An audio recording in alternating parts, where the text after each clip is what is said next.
পশ্চিমবঙ্গের সমস্ত মহিলাদের জন্য দারুণ খুশির খবর। সবেমাত্র চালু হলো অন্নপূর্ণা ভান্ডার পোর্টাল, যেখানটায় অবশ্যই প্রত্যেক মহিলাকে চেক করতে হবে তার নামটা অন্নপূর্ণা ভান্ডার প্রকল্পের আওতায় উঠেছে কিনা।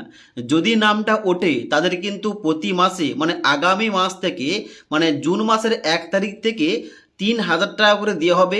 তাই কিভাবে চেক করতে হবে এবং তার সঙ্গে সঙ্গে যারা হয়তো আগে লক্ষ্মীর ভাণ্ডার টাকা পেত না, যারা নতুনভাবে এই অন্নপূর্ণা ভাণ্ডার প্রকল্পে আবেদন করতে চায় তাদের কিভাবে আবেদন করতে হবে A to Z নিয়ে আজকের ভিডিওটিতে আলোচনা করব। তার জন্য অবশ্যই তোমরা ভিডিওটি না টেনে শেষ পর্যন্ত দেখে নাও। এবার অনস্ক্রিন দেখতে পাচ্ছ আমি কিন্তু বর্তমানে অন্নপূর্ণা ভাণ্ডার পোর্টালটা ওপেন করে রেখেছি। আগে যেটা লক্ষ্মীর ভাণ্ডার পোর্টাল ছিল ওইটার নাম পরিবর্তন করে এখন বর্তমানে হয়ে গেছে অন্নপূর্ণা ভান্ডার পোর্টাল। এই পোর্টালের ডাইরেক্ট লিঙ্কটা আমাদের এই ভিডিওর নিচে দেওয়া রয়েছে, সেখান থেকে তোমরা ডাইরেক্ট এই পেজে আসবে। এই পেজে আসার পর তোমাদের নামটা উঠেছে কিনা ওইটা চেক করার জন্য নিচের দিকে আসার পর ট্র্যাক অ্যাপ্লিক্যান্ট স্ট্যাটাস এই অপশনটাই ক্লিক করতে হবে। এবার ট্র্যাক অ্যাপ্লিক্যান্ট স্ট্যাটাস অপশনে ক্লিক করার সঙ্গে সঙ্গে পরবর্তী পেজ খুলবে, যেখানটায় দেখতে পাচ্ছ প্রথমে লেখা রয়েছে অন্নপূর্ণা ভান্ডার পোর্টাল।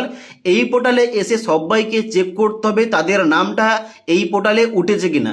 যদি নামটা ওঠে তারা কিন্তু প্রত্যেকেই টাকা পাবে আগামী 1 জুন 2026 তারিখ থেকে।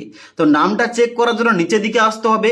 এখানে কয়েকটা অপশান সঠিকভাবে চুজ করতে হবে। প্রথম কি রয়েছে সার্চ ইউজিং, যেখানটায় ক্লিক করার সঙ্গে সঙ্গে অনেকগুলো অপশান দেওয়া হবে। প্রথমে রয়েছে অ্যাপ্লিকেশন আইডি, তারপর রয়েছে মোবাইল নাম্বার, তারপর রয়েছে আধার নম্বর, তারপর রয়েছে ব্যাংক অ্যাকাউন্ট নাম্বার। তোমরা এখান থেকে যে কোনো একটা সিলেকশন করতে পারো। আমি কিন্তু এখানে আধার নাম্বারটা চুজ করলাম।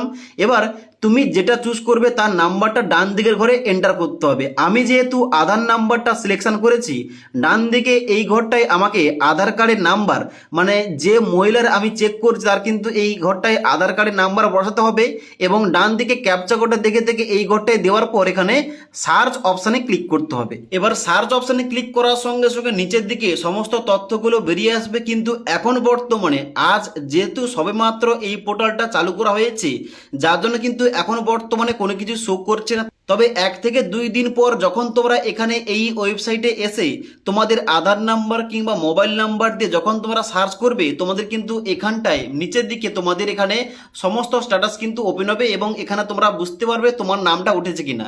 এখানে যদি তোমাদের সমস্ত কিছু ঠিকঠাক থাকে এবং তোমাদের নামটা নিচের দিকে দেখায়, তাহলে তোমরা বুঝবে আগামী 1 জুন 2026 তারিখ থেকে তোমরা অন্নপূর্ণা ভান্ডার প্রকল্পের আওতায় প্রতি মাসে 3,000 টাকা করে পেয়ে যাবে। এবার এই ওয়েবসাইটটা সবেমাত্র চালু করা হয়েছে, যার জন্য কিন্তু এখনো বর্তমানে কোনো কিছু দেখাচ্ছে না। তবে পরবর্তীতে স্ট্যাটাস দেখালে তোমাদের কিন্তু এই সম্পর্কে আপডেটটা দিয়ে দেবো। এবার তোমাদের অনেকের প্রশ্ন রয়েছে, যারা হয়তো লক্ষ্মীর ভান্ডার প্রকল্পের টাকাটা পেত না, তারা অন্নপূর্ণা ভান্ডার প্রকল্পে নতুনভাবে আবেদন করতে চায়। তাদের জন্য বলে রাখি, এখন কিন্তু বর্তমানে কয়েকদিন আগে শিশু কল্যাণ দপ্তরের মাননীয় মন্ত্রী অগ্নিমিত্রা পাল ঘোষণা করে দিয়েছে যে এর জন্য অন্নপূর্ণা ভান্ডার প্রকল্পের জন্য কিন্তু নতুনভাবে একটা ওয়েবসাইট তৈরি করা হচ্ছে, যেখান থেকে খুব সহজে মোবাইল থেকে আবেদনকারীরা তারা কিন্তু অনলাইনে আবেদন করতে পারবে এই অন্নপূর্ণা ভান্ডার প্রকল্পের জন্য। যারা নতুনভাবে আবেদন করতে চায়, তো খুব শীঘ্রই কিন্তু আবেদন করার জন্য ওয়েবসাইটটা এখানে চালু করা হবে। ওয়েবসাইট চালু করা হলে কিংবা নতুনভাবে আবেদনটা নেওয়া শুরু হলে অবশ্যই তোমাদের আপডেটটা দিয়ে দেবো, তোমরা এখান থেকে জানতে পারবে। তার জন্য অবশ্যই আমাদের চ্যানেলটি সাবস্ক্রাইব করে পাশে থাকা বেল আইকন প্রেস করে অল নোটিফিকেশনটা অন করে রাখবে।